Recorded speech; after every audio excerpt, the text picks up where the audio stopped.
Vous écoutez On lit pour vous. L'anglais demeure la lingua franca de la science, mais d'autres langues s'imposent. Un texte de Martin Lassalle paru le 14 avril 2026 dans Université de Montréal Nouvelle. Une étude bibliométrique de l'Université de Montréal portant sur 88 millions d'articles scientifiques retrace, à l'échelle mondiale, l'évolution des langues dans la science de 1990 à 2023. En 2023, 85% des quelques 5 millions d'articles scientifiques indexés dans les grandes bases de données mondiales étaient rédigés en anglais. En 1990, cette proportion atteignait 94%, une baisse de 9 points en 30 ans qui, bien que modeste, traduit une transformation du paysage de la communication savante et soulève des questions sur l'équité, la diversité et l'inclusion dans la production des connaissances dans le monde. C'est l'une des conclusions d'une étude bibliométrique réalisée par Carolina Pradier et Lucia Cespedes à l'École de bibliothéconomie et des sciences de l'information, EBSI, de l'Université de Montréal, sous la direction du professeur Vincent Larivière, et dont les résultats sont parus dans le Journal of the Association for Information Science and Technology. L'équipe a analysé près de 88 millions d'articles et d'actes de conférences publiés entre 1990 et 2023, ainsi que plus de 1,48 milliard de liens de citation, rien de moins. Un recul relatif, mais pas absolu. D'emblée, il importe de préciser que l'anglais n'a pas reculé sur le plan du volume. Le nombre d'articles en anglais a plus que quintuplé au cours de la période, passant d'environ 877 000 à près de 5 millions. C'est sa part relative qui s'est érodée à mesure que d'autres communautés scientifiques ont graduellement publié davantage dans leur propre langue. Première auteure de l'article, Carolina Pradier soulève un paradoxe qui est central dans son projet de recherche. Si les publications en anglais représentent 85% du corpus qu'elle a étudié, les références citées par les chercheurs et chercheuses du monde entier pointent vers des documents en anglais dans une proportion de 98,89%. Même dans les pays qui publient le moins en anglais, Indonésie, Brésil, Équateur, Angola, les références anglophones constituent minimalement 92% du total. D'un côté, il y a la langue que les scientifiques utilisent pour écrire leurs articles, et de l'autre, il y a les études sur lesquelles ils s'appuient pour faire avancer la recherche, explique celle qui a terminé son doctorat à l'EBSI. Les chercheuses et chercheurs non anglophones peuvent désormais produire dans leur langue, mais doivent néanmoins dialoguer avec une littérature scientifique massivement rédigée en anglais, dit Carolina Pradier. La percée de l'indonésien. Le cas mis en lumière par cette étude est celui de l'indonésien. Pour ainsi dire absent des bases de données bibliométriques au début des années 1990, il représente aujourd'hui 2,69% des publications mondiales, surpassant le français et l'allemand. Selon Carolina Pradier, cette percée n'est pas le fruit du hasard.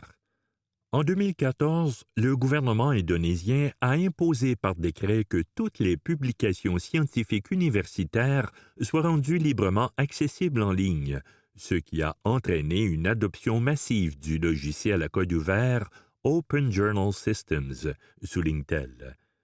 Aussi y voit-elle une illustration de l'influence des politiques scientifiques nationales sur la diversité linguistique. Cette croissance s'est construite pratiquement de zéro, dit Carolina Pradier. En Amérique latine, l'espagnol et le portugais ont progressé de leur côté sur une infrastructure préexistante, Latindex, Cielo, Redalyc, qui a permis à la région de bâtir un écosystème de diffusion scientifique relativement autonome. Le français en chute libre. À l'inverse de ces dynamiques ascendantes, le français accuse un recul marqué. Deuxième langue de publication scientifique en 1990, Avec une part de 2,14 % des publications indexées, il est tombé à 1,06 % en 2023, loin derrière l'indonésien, le portugais et l'espagnol. L'allemand subit un sort comparable, ayant glissé de 1,38 à 1,23 % au cours de la même période. Carolina Pradier propose une explication structurelle. Les principales communautés francophones, Québec et France, sont bien intégrées au circuit scientifique dominant et disposent des ressources pour publier en anglais et y accéder. Les pays plus périphériques, moins exposés à la pression de l'évaluation par facteur d'impact, établissent au contraire des circuits plus indépendants. Les politiques d'évaluation de la recherche ont une influence déterminante, assure-t-elle. Au Québec, on mise sur le facteur d'impact, ce qui encourage la publication en anglais, tandis qu'en Amérique latine, on accorde davantage de valeur aux articles dans la langue nationale. Néanmoins, il existe un champ d'exception pour le français. Les revues françaises en sciences humaines et sociales, dont les articles citent des documents en anglais dans moins de la moitié des cas, comme une sorte d'espace de résistance que Carolina Pradier attribue à la nature localisée des objets de recherche et à l'existence de circuits francophones mieux organisés dans ces disciplines. Des angles morts aux conséquences réelles. Au-delà des statistiques, les résultats de l'étude indiquent que la domination de l'anglais n'est pas un phénomène neutre. Pour les chercheurs et les chercheuses non anglophones, elle se traduit par des coûts concrets, dont le temps supplémentaire consacré à la rédaction, le taux de rejet plus élevé et une anxiété accrue. Ces désavantages peuvent mener à ce que les auteurs de l'étude appellent un biais de survie. Seuls ceux et celles qui maîtrisent suffisamment l'anglais parviendraient à s'imposer dans une carrière de recherche internationale. Plus largement, cette domination entraîne une perte épistémique. Des pans entiers de la production scientifique mondiale, rédigés dans des langues peu valorisées, demeurent invisibles pour la communauté internationale, déplore Carolina Pradier. Publier en anglais seulement nuit à la science parce qu'il subsiste des angles morts. Devant ces constats, l'équipe de recherche formule 2 recommandations à l'intention des décideurs: l'adoption de politiques d'accès ouverts et une reconfiguration des systèmes d'évaluation de la recherche, qui reposent à l'heure actuelle trop exclusivement sur le nombre de citations. Si la politique se focalise là-dessus, on va continuer à encourager l'anglais, conclut Carolina Pradier. L'évaluation devrait aussi tenir compte de la qualité et de la pertinence locale. C'était « L'anglais demeure la lingua franca de la science, mais d'autres langues s'imposent ».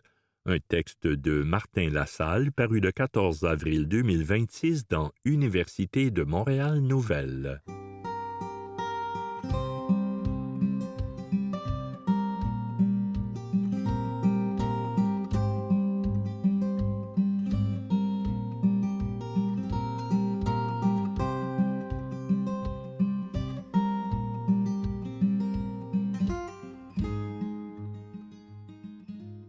Le corbeau n'a pas une cervelle d'oiseau, un texte de la rédaction, paru le 25 janvier 2021 dans Québec Science. Reconnaître des visages, faire des calculs, résoudre des énigmes. Il n'y a pas à dire, les capacités cognitives des corbeaux et des autres corvidés, corneilles, geais, pies, étonnent toujours un peu plus les chercheurs.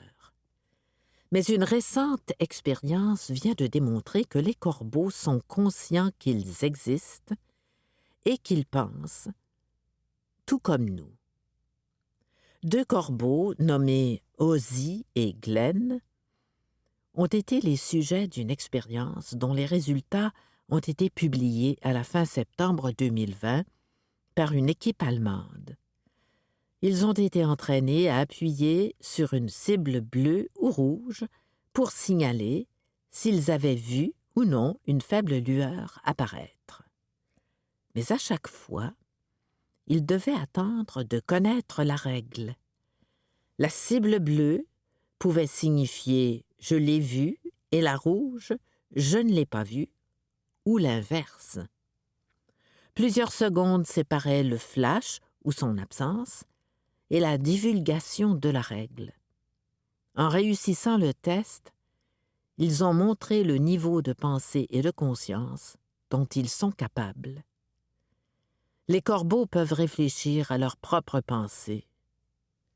Dans le test, ils devaient retenir l'information « j'ai vu le flash ou pas » jusqu'à ce qu'ils découvrent la règle à appliquer. Ils devaient donc réfléchir à ce qu'ils venaient de voir. En même temps que les corbeaux réalisaient ces tests, les chercheurs ont pu observer, grâce à des électrodes, l'activité dans leur cerveau. Ils ont constaté que même si le cerveau de ces oiseaux a une architecture assez différente de celle des cerveaux de mammifères, ils ont développé des capacités cognitives aussi élevées que celles de certains singes et d'autres mammifères. Une zone de leur cerveau appelée pallium contiendrait d'ailleurs une plus grande concentration de neurones que le cerveau des grands singes. Les corvidés ne sont pas des têtes de linotte. C'était « Le corbeau n'a pas une cervelle d'oiseau », un texte de la rédaction paru le 25 janvier 2021 dans Québec Science.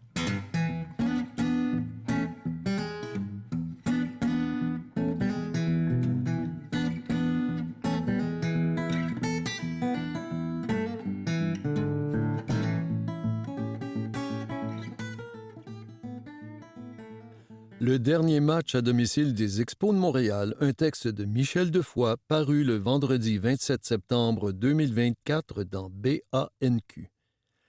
L'équipe de baseball chérie des Québécois migrait aux États-Unis en 2004. Retour sur ces dernières manches disputées à domicile, relatées par des journaux de l'époque. Adieu Montréal. Le 29 septembre 2004, les Expos de Montréal reçoivent les Marlins de la Floride au Stade olympique. Ils disputent leur dernier match dans le grand bol dessiné par l'architecte Roger Taillibert pour les Jeux olympiques de 1976. Les autorités du baseball majeur confirment l'annonce selon laquelle nos amours, comme on les surnomme affectueusement, déménagent à Washington. Une page de l'histoire sportive montréalaise se tourne. Pour ceux qui s'intéressent au pointage, la partie se termine 9-1 en faveur des visiteurs. Dans les journaux québécois, le lendemain. À la une de La Presse, le jeudi 30 septembre, la triste nouvelle partage l'espace avec les tribulations de la commission Gomery et un sondage sur la popularité du politicien Jean Charest. C'en est fait des expos, relate Alexandre Pratt. Le journaliste rapporte les propos de plusieurs amateurs déçus et ou nostalgiques et décrit l'ambiance de la soirée, plutôt festive malgré tout. Toujours en une, Yves Boisvert signe le texte « Désolé de gâcher les funérailles ». Le journaliste dit avoir mis le doigt sur la véritable raison du départ des expos. Ce n'est pas la maladie économique du baseball. Ce n'est pas l'incompétence des administrations successives depuis 10 ans. C'est la faute aux séparatistes, écrit-il, non sans une touche d'ironie. En page 11, dans sa chronique « La ville », Rima El-Khoury raconte « Il était une fois ». Le témoignage du super partisan Robbie Hart, cinéaste et frère de Corey, le chanteur, qui demeurait expositif malgré les circonstances et continuait à espérer que son club adoré ne déménage pas. À cela, la presse ajoutait un cahier spécial dans lequel on pouvait lire, entre autres, un billet de son journaliste vedette, Régent Tremblay, le stade des cœurs brisés. La manchette en couverture du Devoir le 30 septembre 2004. Jour triste pour Montréal. Bonne journée pour le baseball. Reprend les mots du président des Expos, Tony Tavares. La photo qui accompagne l'article donne à penser le contraire.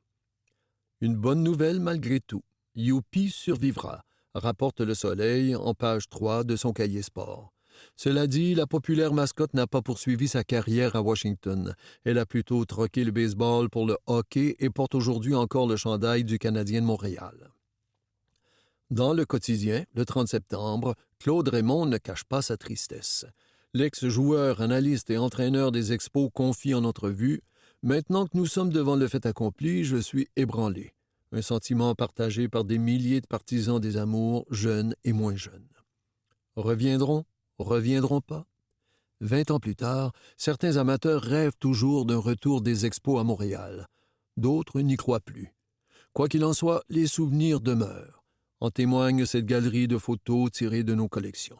C'était le dernier match à domicile des Expos de Montréal, un texte de Michel Defoy, paru le vendredi 27 septembre 2024 dans BANQ.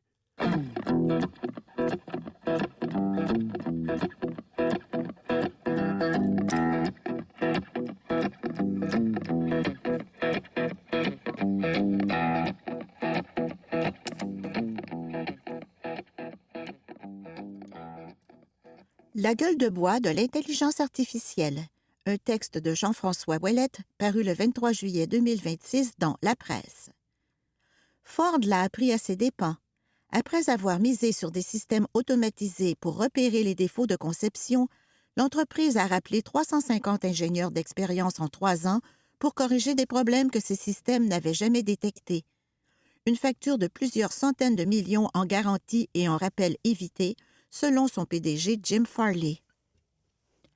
Même scénario à la Commonwealth Bank of Australia, où un robot vocal censé remplacer une quarantaine d'agents du service à la clientèle s'est plutôt effondré sous le volume d'appels. La banque a rappelé son monde et reconnu ne pas avoir mesuré toutes les conséquences de sa décision. Chez IBM, un système d'IA réglait 94% des demandes en ressources humaines, mais butait sur les 6% qui exigeaient un jugement humain, souvent des questions délicates sur le plan éthique. L'entreprise promet maintenant de tripler ses embauches de débutants aux États-Unis. Et puis, il y a Klarna, devenue malgré elle le symbole du mouvement. En 2024, le PDG de l'entreprise suédoise, Sebastian Siemiatkowski, se vantait que son robot conversationnel abattait le travail de 700 agents. 1 an plus tard, devant la grogne des clients et une entrée en bourse à défendre, il recommençait à embaucher des humains, admettant que la qualité du service avait chuté. Ce ne sont pas des cas isolés. Une enquête de la firme Career Minds, menée en février, révèle que les 2/3 des entreprises ayant sabré des postes à cause de l'IA ont depuis recommencé à embaucher, la majorité dans les 6 mois suivant les compressions. Un sondage ArcView va plus loin. Parmi les dirigeants ayant réduit leurs effectifs pour l'IA, 55% admettent aujourd'hui que c'était une erreur. Gartner, la firme conseil qui a justement inventé le concept de Hype Cycle pour cartographier l'enthousiasme technologique, prévoit que la moitié des entreprises ayant justifié des licenciements par l'IA devront réembaucher d'ici 2027, souvent pour les mêmes tâches, sous des titres de postes différents. Le creux des désillusions. Pourquoi cette gueule de bois? Le Hype Cycle de Gartner aide à comprendre. Une technologie prometteuse y traverse 5 phases. Le déclencheur, le pic des attentes exagérées, le creux des désillusions, la pente de l'apprentissage, puis le plateau de productivité. Or, Gartner situe présentement l'IA générative en plein creux, avec une remontée espérée vers 2027, comme par hasard, la même échéance que celle prévue pour la vague de réembauche. La théorie de la diffusion des innovations, popularisée par le sociologue Everett Rogers, complète le portrait. Une technologie se propage d'abord chez une poignée d'adopteurs précoces prêts à tolérer les ratés, avant d'atteindre une majorité qui exige, elle, une fiabilité quasi parfaite. Entre les deux se trouve ce que le théoricien Jeffrey Moore appelait le gouffre. Or, bien des directions ont agi comme si l'IA générative avait déjà franchi ce gouffre pour des tâches entières, alors qu'elle patinait encore au stade expérimental. Ajoutez l'IA blanchiment, un terme évoqué récemment dans Cépage pour désigner ces compressions attribuées à l'IA, mais motivées surtout par la dette ou la pression des actionnaires, parce que ça sonne mieux qu'un aveu de difficulté, et le tableau se complique encore. Le Québec, lui, n'a pas encore vécu son épisode Klarna. Seulement 12,7% des entreprises québécoises disaient utiliser l'IA en 2025 et la Banque du Canada ne constate à ce jour aucune vague de licenciements généralisés qui y soit attribuable. Dans des cabinets d'avocats montréalais, comme dans une firme d'architecture, Atelier Labrie, notait récemment le magazine L'Actualité, le message est semblable. On embauche pour intégrer l'IA, pas pour la remplacer, en partie parce que les outils génériques restent mal adaptés au droit civil québécois ou à la précision qu'exige un plan de construction. Cela dit, le chômage chez les 15-24 ans tournait autour de 9 % au Québec en avril, bien au-dessus des 6,2 % enregistrés dans l'ensemble de la population. L'Institut du Québec le dit avec prudence, impossible pour l'instant d'en isoler la cause précise entre l'IA, les tensions commerciales avec les États-Unis et le ralentissement démographique lié à l'immigration. Québec a tout de même lancé une subvention salariale pour faciliter l'embauche des nouveaux diplômés, un pari qu'il vaudra la peine de suivre. Ce que ça change concrètement? Si vous dirigez une PME, méfiez-vous du réflexe de sabrer d'abord et de comprendre ensuite. Les organisations qui s'en tirent bien traitent l'IA comme un outil qui rend un employé plus productif, pas comme un remplacement instantané. Si vous êtes salarié, le remplacement massif des travailleurs par l'IA, annoncé en grande pompe, ne s'est pas concrétisé comme promis. Mais rester les bras croisés n'est pas une option non plus, puisque les entreprises qui réembauchent aujourd'hui chercheront des gens capables de travailler avec l'IA, pas malgré elle. Le creux des désillusions n'annonce pas la fin de l'histoire de l'IA. C'est simplement le moment où la facture arrive. C'était La gueule de bois de l'intelligence artificielle, un texte de Jean-François Ouellette, paru le 23 juillet 2026 dans La Presse.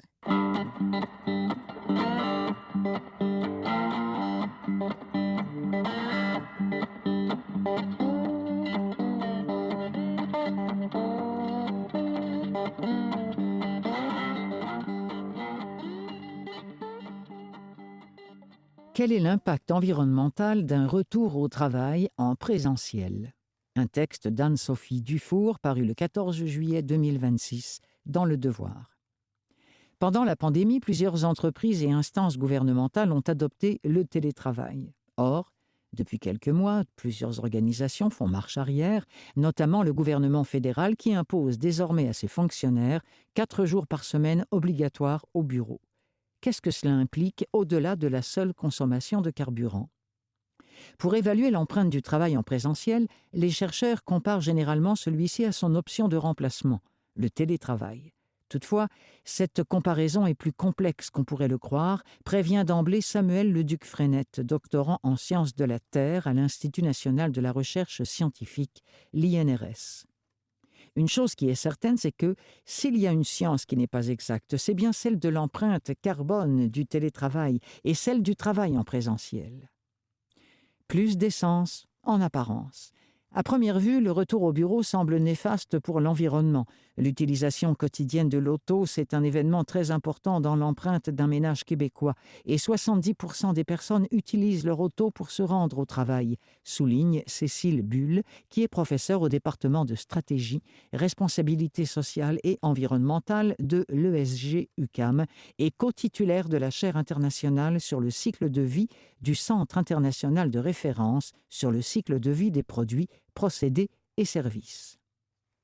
Une étude de Statistique Canada publiée en 2021 abonde dans le même sens. Une transition vers une pleine capacité de télétravail réduirait les émissions annuelles de gaz à effet de serre liées au transport d'environ 9,5 mégatonnes d'équivalent CO2, soit 12,1% des émissions attribuables au transport des ménages canadiens.